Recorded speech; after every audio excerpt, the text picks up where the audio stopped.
तो चलिए देखते हैं कि टाइप्स ऑफ डेटा मॉडल। अब डेटा मॉडल जो है वो भी बहुत टाइप के होते हैं। हायरार्किकल डेटा मॉडल होता है, नेटवर्क डेटा मॉडल होता है, रिलेशनल डेटा मॉडल होता है ना, ईआर डेटा मॉडल होता है। उसके बाद क्या होता है, उसके बाद होता है ऑब्जेक्ट ओरिएंटेड डेटा मॉडल होता है। सबसे पहले हम क्या पढ़ेंगे, hierarchical data model. Hierarchical data model क्या होता है, ये डेटा मॉडल इसको सबसे पहले जानेंगे कि कब डेवलप किया गया था।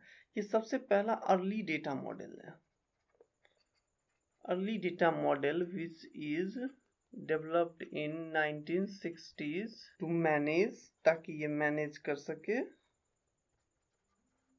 Large amount of data.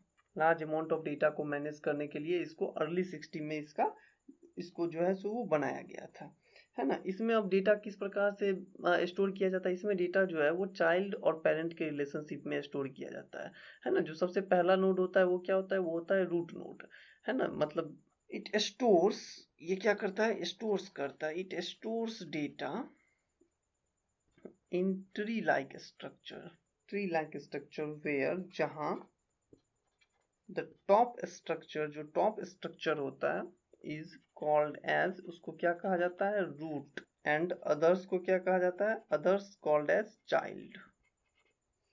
ठीक है।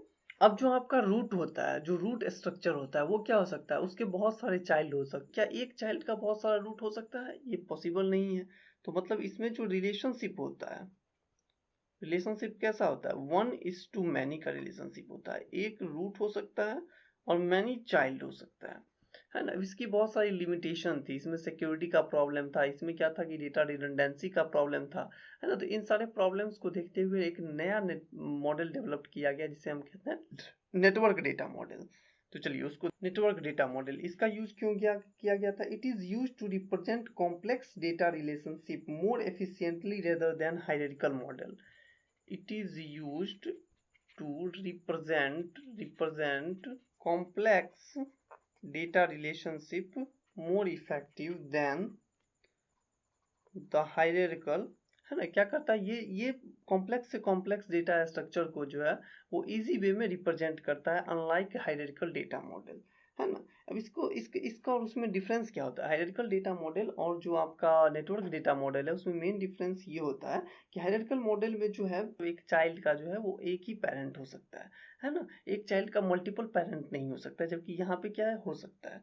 यहाँ क्या होगा, अनलाइक हायरार्किकल मॉडल, इन नेटवर्क मॉडल में a child can have more parent, more than one parent।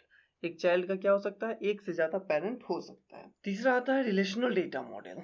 क्या होता है, ये रिलेशनल डेटा मॉडल जो है वो किस पे बेस्ड होता है, it is based on mathematical set theory and represent data को किसके रिप्रेजेंट करता है, represent data as independent relation, इसी को हम टेबल भी कहते हैं।